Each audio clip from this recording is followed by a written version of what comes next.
Dans le sud, lutte ouvrière prépare la relève et se mobilise autour de Mélanie Sulliot, à qui nous souhaitons la bienvenue. Merci. Je suis militante à Combat ouvrier. Je me présente aux élections législatives dans la 4e circonscription du Sud avec mon suppléant Éric Louis-Alexandre et je suis également enseignante. Qu'est-ce qui vous a poussé, motivé pour participer à ce scout?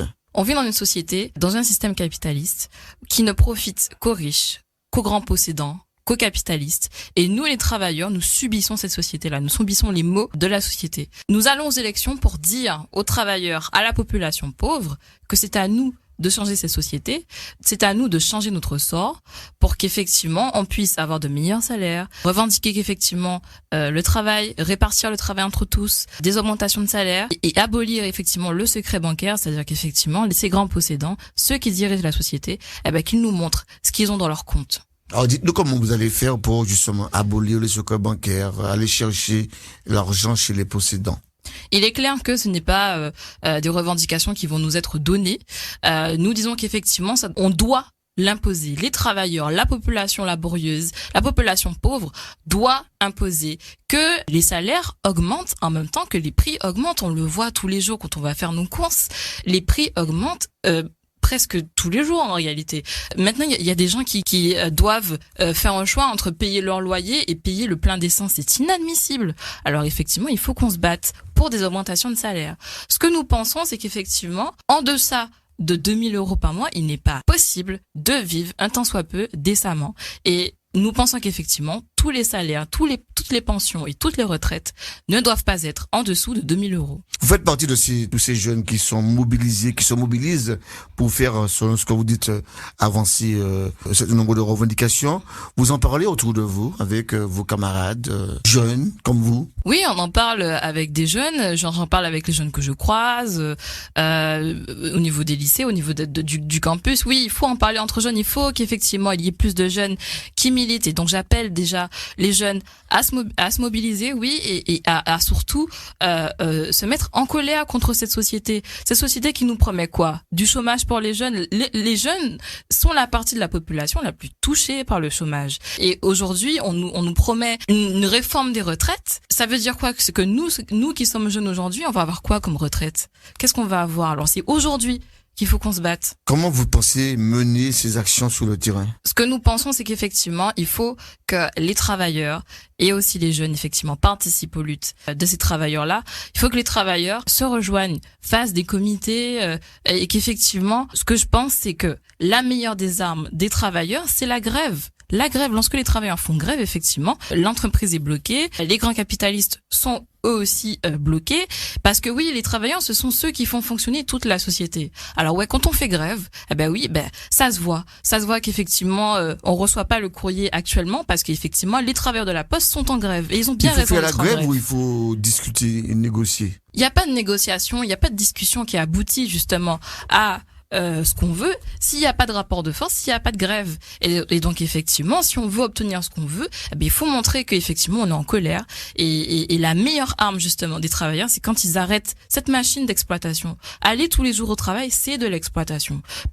Pourquoi c'est de l'exploitation? Parce que il faut travailler 8 heures par jour pour un salaire qui ne permet pas de vivre décemment, ou à la fin du mois on se retrouve dans le rouge.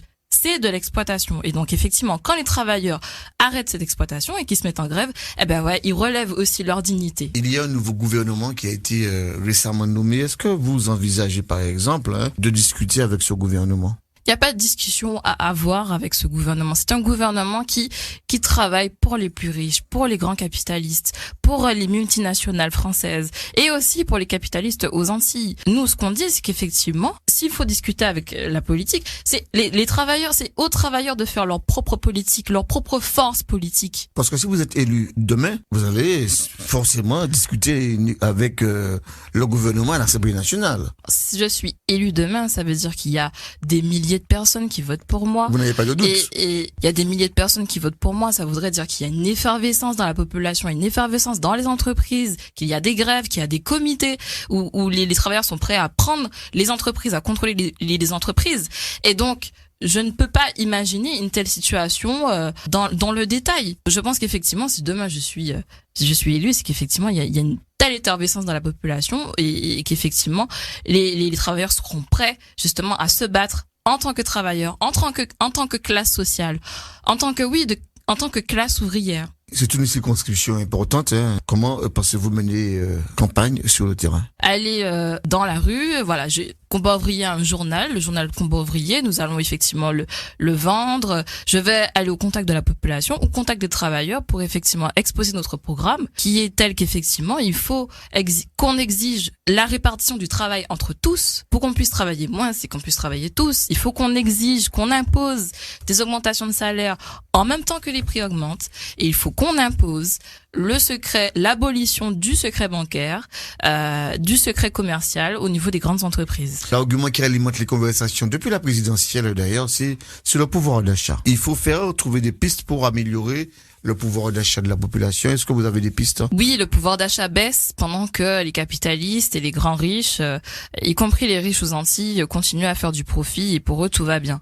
Effectivement, ce qu'on peut donner déjà comme axe pour les travailleurs, c'est qu'effectivement, il faut absolument qu'on exige des augmentations de salaire. Parce que les prix vont toujours augmenter. Enfin, les capitalistes ont tout un tas de stratagèmes. Est-ce qu'on peut bloquer les prix? On peut bloquer les prix à condition que ce soit les travailleurs qui contrôlent ce blocage de prix.